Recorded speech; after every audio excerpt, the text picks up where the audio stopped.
So welcome to the sixth meeting of our advisory committee. I'm Paul Margie, one of the co-chairs. Tom Nabin is my other co-chair, and I'm here with Alex, who everybody knows because he actually runs these things.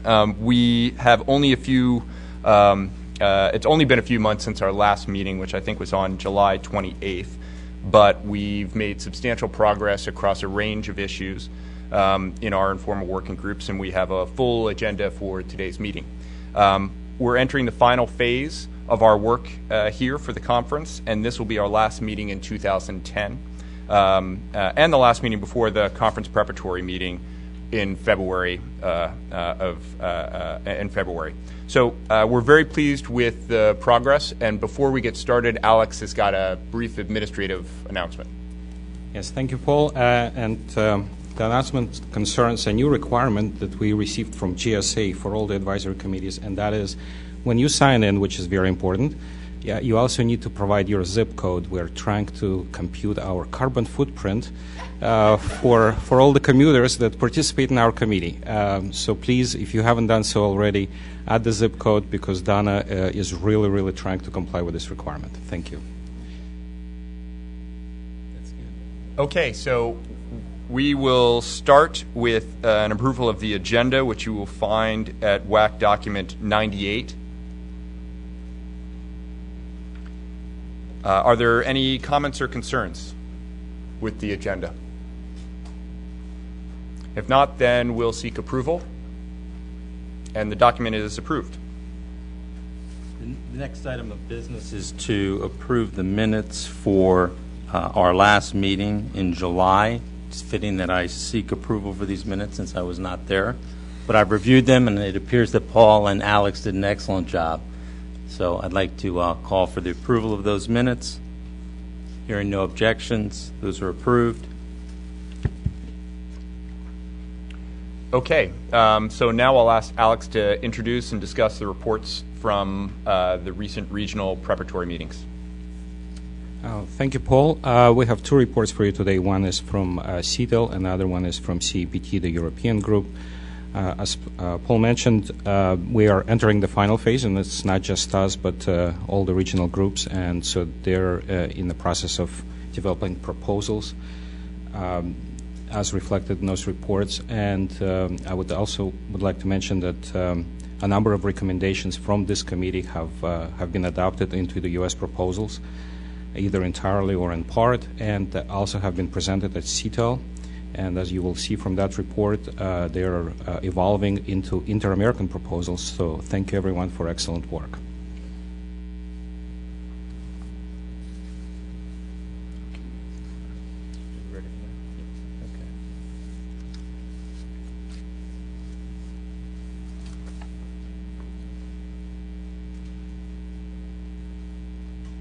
Also, we'd like to recognize the extraordinary progress being made at the other federal agencies concerning the preparations for the conference. And if Darlene Dresnanovich is here, I'd like to recognize her or her colleague. Very good. You figured that out. Yes. We're happy to be here following the excellent work that the FCC is doing and all the industry participants and the IWGs. We're going to be having a meeting of the RCS on Thursday, the 4th of November. So that will be the next meeting of our group. That's the advisory group to the IRAC, which is the advisor to NTIA. That's fantastic. We'd like to thank you for the input that NTIA has shared with regard to documents, WAC documents 88, 89, 91, 92, and 103. I know that the informal working groups have already been considering those documents, so we very much appreciate you getting those over for the working groups to consider and for our consideration. Thank you. Okay, so now we'll move to IWG1. Giselle.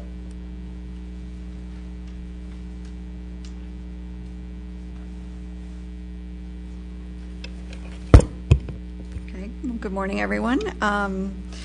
We have 4 documents with draft proposals from our group. that I'll present to you. I'll just take them in order that they're in the agenda. Okay, the first one is on agenda item 1.3, which is the spectrum requirements for unmanned aircraft systems, and it's contained in WAC document 94. So I put that forward for your approval. Are there any questions or comments? Hearing none, it's approved. Okay, thank you. The second document is WAC document number 95, and this is addressing agenda item 1.9.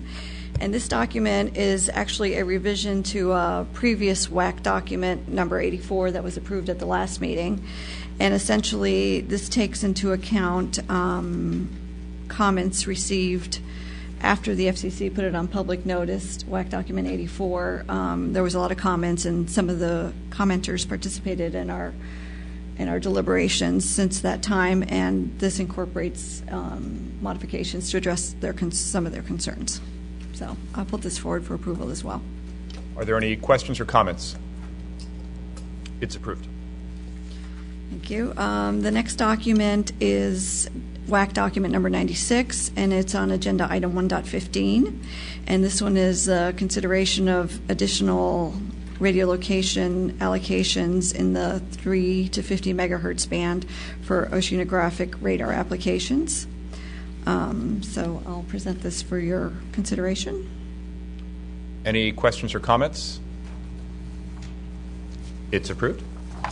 Okay, and our last document is WAC document number 97, and it's on agenda item 8.2, which is future agenda items for the next conference. And this one addresses an agenda item for wireless avionics intracommunication systems. So I'll put this forward for your approval. Any questions or comments? If not, it's approved. And I'll just mention that we haven't scheduled our next IWG1 meeting, but it'll probably happen sometime in mid-December after the Working Party 5B and the CTEL meeting. Thank you very much. Thanks for all the hard work.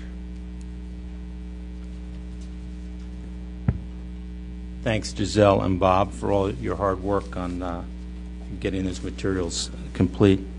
I'd like to call up Kim to talk about the efforts of IWG2.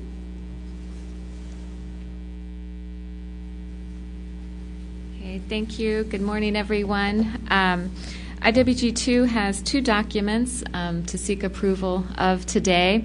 The first one deals with agenda item 1.8, and you can find it in WAC document 100.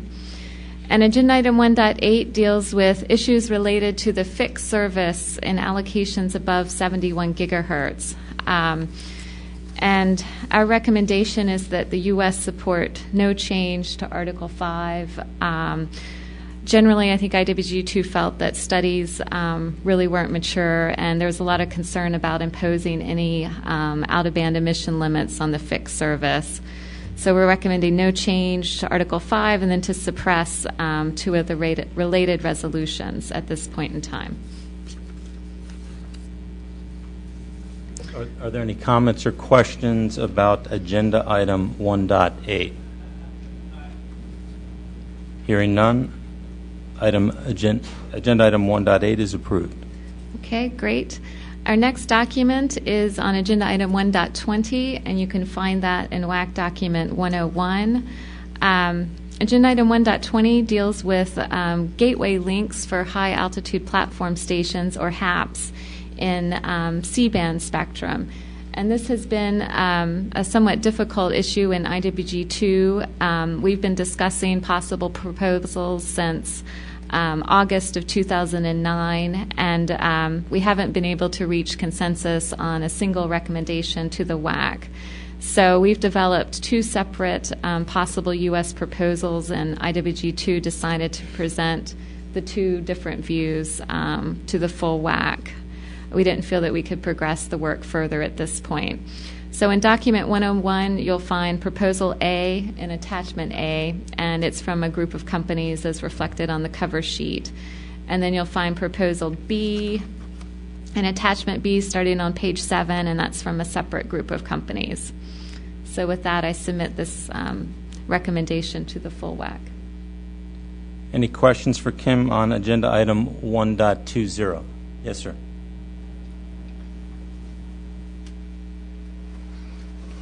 I'm Don Jansky, and I participate in the fixed satellite service activities of the United States. There are several clients of mine who, in fact, were involved in the development of the attachment B. I'd like to also make reference to Mr. Reutblatt's document 90, page 3 at the bottom, refers to this agenda item, 1.20.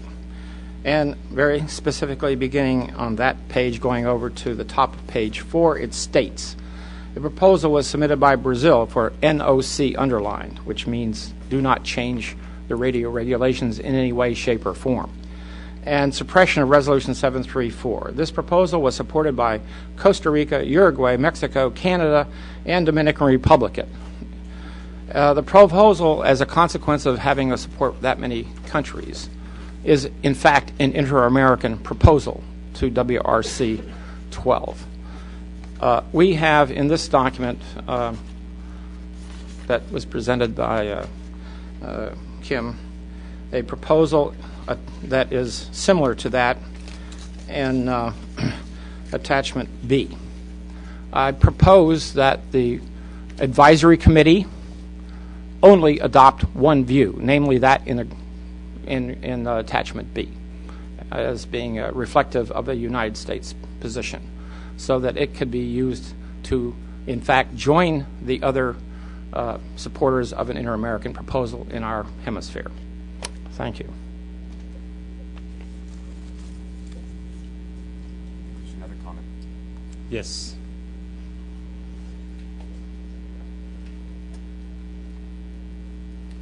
How do you do? This is Meshi Calzetti. I represent Inelson. I just wish to support Mr. Jansky's comments in that regard, to support Proposal B in the document. Say your name and organization again. Sure, it's Abdul Majid Calzetti, and I'm with Intelsat. Thank you. Sir.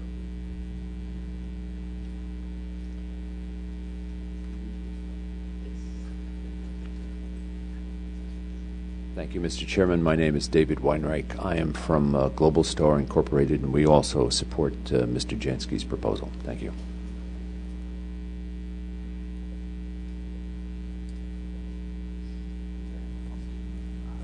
Any other comments from?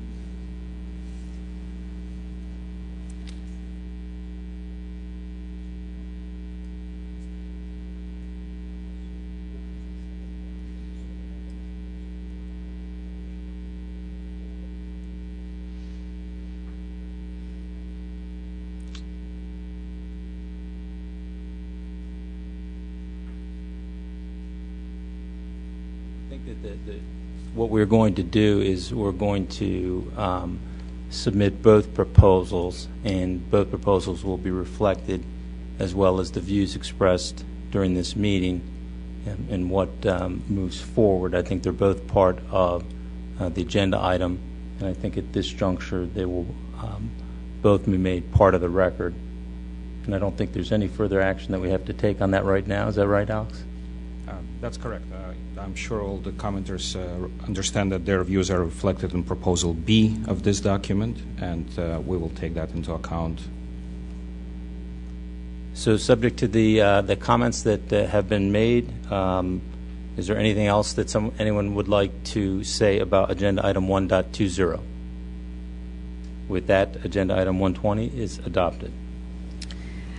Okay, and IWG2 does not have any future meetings scheduled at this point. I think after the CTEL meeting at the end of November, we'll reassess and determine whether or not we need to plan another meeting. But we'll definitely let everyone know on the IWG2 reflector. Thanks so much, Kim. You're welcome.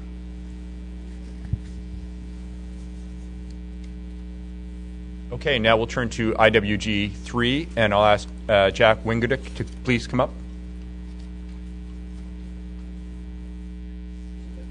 I tried this time. Last time I chickened out. Yeah, exactly. Good morning, everyone. So, I'm Jack Wingodik, chair of IWG3. We've met twice since the last WAC meeting, And really the focus in IWG3 in those two meetings has been on two agenda items, 1.25 and 1.7. And as a consequence of the discussions we've had, I have one document to present to the WAC today. That's document 99 on agenda item 1.7. So let me start by saying that we previously had developed and had adopted by the WAC a proposal on agenda item 1.7. It was a very simple, straight NOC underscore no changes proposal. This proposal is meant to supersede that previously adopted proposal. So this is a complete replacement for that previous proposal. And if you look through the proposal, you'll see essentially that it still is essentially NOC to Article 5 with a one and Article 9 with one small change, and that being the reference to Resolution 222. And then as you look at the rest of the proposal, you'll see why that is being done, and that's because there's a revision to Resolution 222, an annex to that resolution, and a new resolution on spectrum methodologies for AMSRS, for determining spectrum requirements for AMSRS. So again, this is meant to be a complete replacement for the previously approved proposal on this agenda item, and I offer it for your consideration. Are there any questions or comments? Hearing none, we'll approve it. Okay, and like IWG2, we have not yet scheduled a follow-on meeting, and we'll look after it'll be sometime after CTEL, and again, we'll post it on the website so everyone is clear as to when the meeting is going to be. Great. Thank you very much. Thanks, Jack. Moving right along, let's hear from Audrey about IWG4. Thank you. Last but not least, IWG4. We've met 3 times since the last WAC meeting. We have 3 documents today to present for your consideration. I want to recognize my trusty Vice Chairman, Jose Albuquerque, in the audience. So the first up is document 105 under the famous agenda item 1.2 on convergence. We're very proud to have a consensus proposal, draft proposal, before you for consideration today.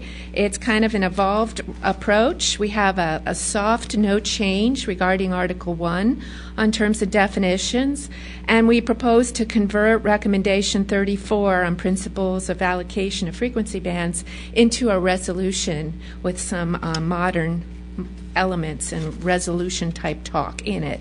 So we'd like to present that to the committee for approval at this time. Any questions for Audrey or comments about agenda item 1.2? Hearing none, it's adopted. Thank you. So there was very many months ago, NTIA had provided us a draft proposal on the same agenda item, and this is a slightly different approach that's evolved over many, many, many months. So just wanted to alert you to that. The next document under agenda item 7 is document 104. And it's a proposal to reduce the coordination arcs applicable in the FSS geostationary satellite networks in certain congested portions of 4 to 6 gigahertz and between 10 and 14 gigahertz frequency bands. Pretty clear and straightforward based on the good work done in Working Party 4A. And it's available for your approval. Any questions for Audrey about agenda item number 7? Hearing none, it's adopted. The last one is document 102, and it too is a report to the committee for consideration.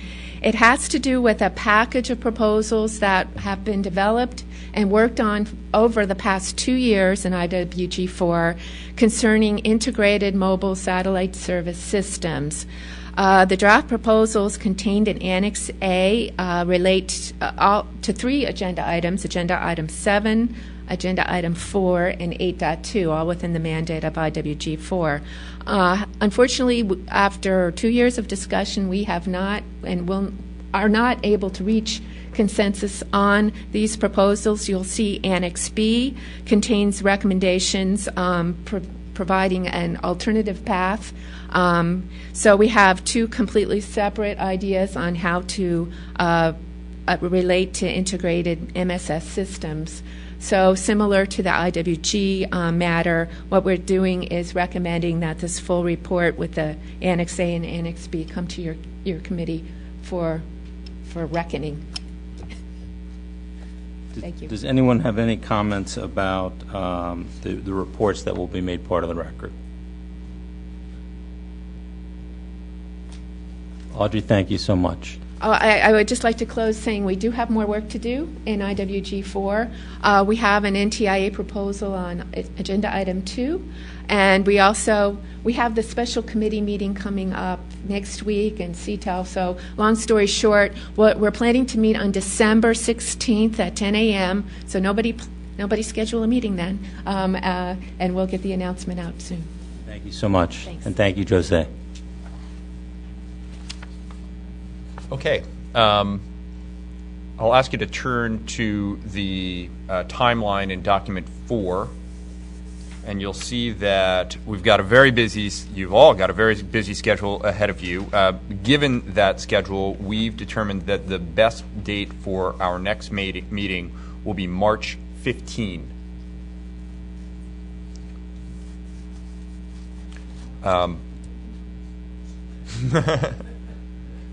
All right. Is there any other business, any other comments or questions? If not, thank you again for all the very, very hard work in the IWGs and for the FCC staff who are equally working hard, and we'll see you on March 15th. Thank you.